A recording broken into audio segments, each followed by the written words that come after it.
Hoje eu vou trazer para vocês um vídeo mostrando dois carros que foram roubados após as gravações do filme. O primeiro é o RX-7 branco que eu mostrei para vocês no último vídeo aqui do canal, que foi aquele da Race Wars que correu contra a LET, e o segundo foi um dos R34s utilizados pelo Brian no quarto filme. Antes de começar, eu só queria lembrar vocês que esse vídeo aqui é praticamente uma tradução de um vídeo feito pelo Craig Lieberman, que no caso é o cara que eu uso aqui como fonte em quase todos os vídeos. O link do vídeo original tá aqui na descrição e também aqui nos cards, então passem lá e se inscrevam também. Dito isso, agora sim, bora pro vídeo. Bom, para começar eu vou estar falando aqui a respeito do RX-7 justamente para dar continuidade ao vídeo passado que eu trouxe para vocês, que no caso foi da história desse carro. Caso você queira ver, o link também tá aqui nos cards. No vídeo passado eu falei bastante a respeito da história desse carro, porém teve uma parte que eu não entrei muito em detalhes, que no caso foi a hora que o carro foi roubado. Então esse vídeo aqui é justamente para dar uma aprofundada nessa parte.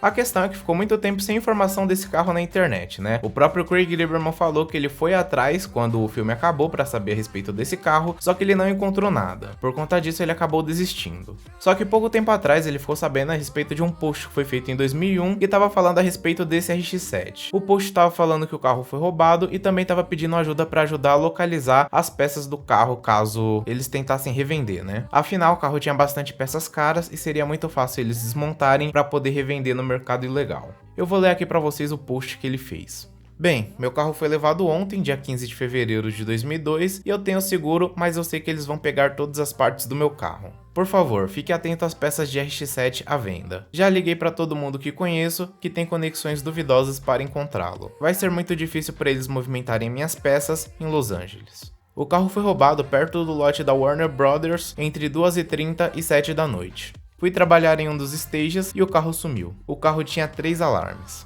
Então, ele basicamente passou essa lista de peças justamente para o pessoal ficar atento para ver se ninguém ia tentar vender alguma dessas peças no mercado negro, porque se tentasse, eles saberiam que provavelmente seria roubados. Então ele falou que ainda estava em choque, só que ele divulgou essa lista e fez essa postagem justamente para poder encontrar a pessoa que roubou o carro dele. Ele ainda terminou a postagem fazendo uma ameaça, né? No caso ele falou que se encontrasse quem fez isso, ele faria desaparecer, e ainda completou falando que às vezes é bom ter amigos em lugares baixos. Toda essa postagem foi feita no dia 16 de 2 de 2002, ou seja, um dia depois do carro ter sido levado, isso às 3 horas da tarde.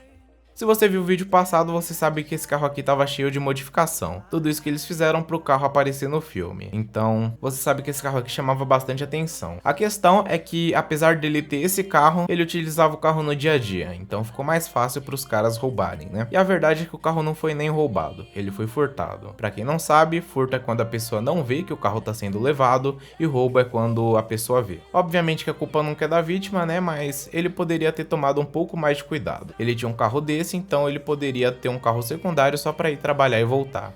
Afinal, vocês vão ver que ele deu uma vacilada aí. Não foi só pelo fato dele estar rodando com o carro no dia a dia, foi outra coisa que eu já falo para vocês o que foi.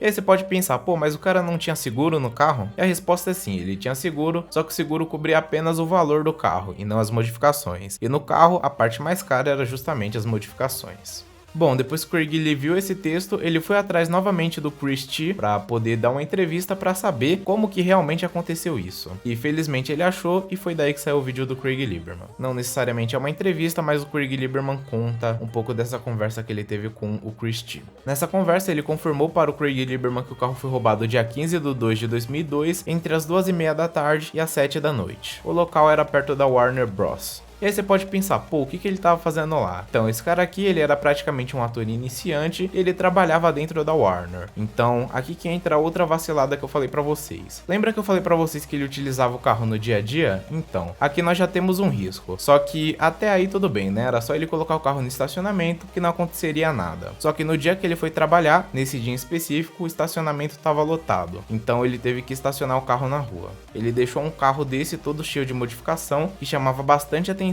no meio da rua. Isso era praticamente pedir para ser roubado. Mas a verdade é que não tinha muito o que fazer. Ele tinha que trabalhar aquele dia e ele não podia faltar.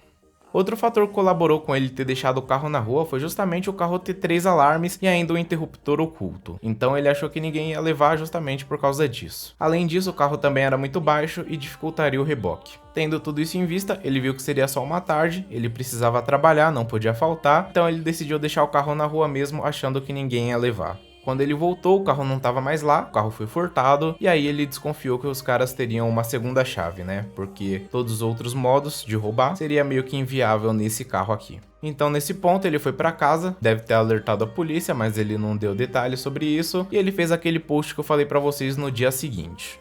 Ele falou pro pessoal ficar atento, né, às peças de RX-7 que estariam circulando no mercado negro, justamente porque ele tinha gastado bastante dinheiro nesse carro e uma forma fácil dos caras recuperarem esse dinheiro era justamente vendendo as peças do carro.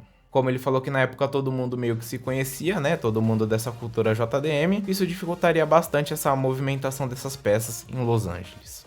O carro foi roubado dia 15 e no dia 18 ele já tinha sido recuperado. Porém, quando eles acharam o carro estava praticamente todo desmontado. Obviamente que tinha algumas peças faltando, só que tem uma coisa que chamou bastante a atenção dele, que no caso é o fato de eles não terem tirado a peça mais cara do carro, que era a suspensão. Ele falou que provavelmente os ladrões não eram da cena JDM, porque eles teriam reconhecido a suspensão, que era o item mais valioso do carro. Então eles roubaram algumas peças ali que não custavam tanto dinheiro assim, e as peças mais valiosas eles deixaram no carro.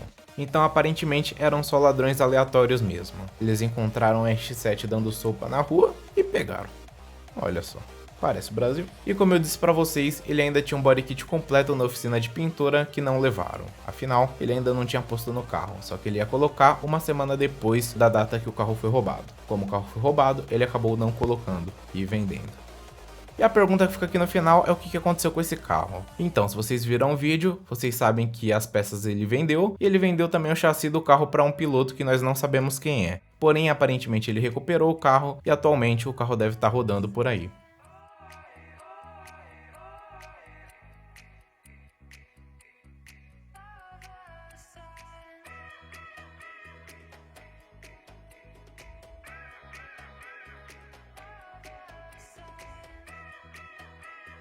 Agora vamos falar a respeito do segundo carro que foi supostamente roubado, o R34 do Brian do quarto filme.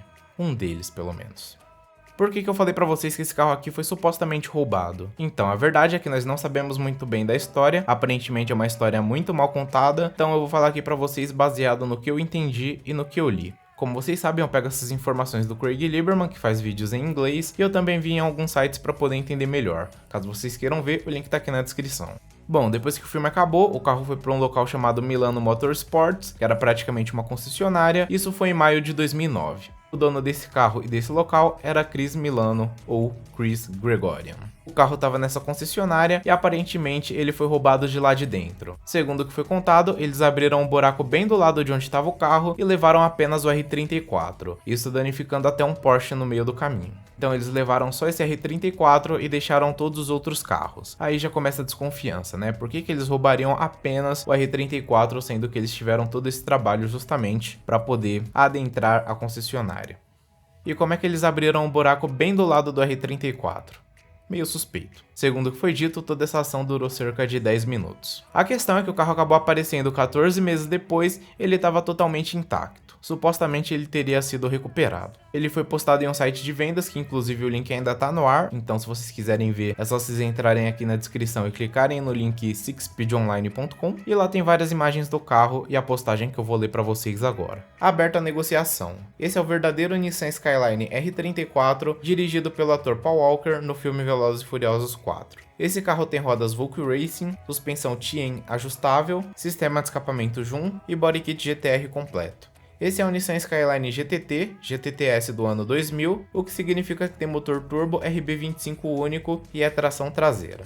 Havia outros 6 Skylines usados no filme para cenas de perseguição e corrida. 3 foram gravemente danificados e os outros foram destruídos. Eram todos clones e pareciam com esse. Os clones não tinham motor original de Skyline, e esse não foi destruído. Ele é o carro herói principal e essas fotos foram tiradas hoje e essa é a condição atual do carro. Esse carro tem história e é um verdadeiro, achado raro, único. Esse carro está atualmente registrado nos Estados Unidos e é legalizado para andar nas ruas. Depois dessa postagem, nós não tivemos mais notícias do carro, então nós não sabemos se ele foi vendido ou não, se ele foi de fato roubado ou não, só que tem alguns sites que falaram que sim, que ele foi roubado. Só que também não tem muitos detalhes. Então o que nós podemos supor é que esse carro não foi destruído e aparentemente ele está rodando por aí nas ruas dos Estados Unidos.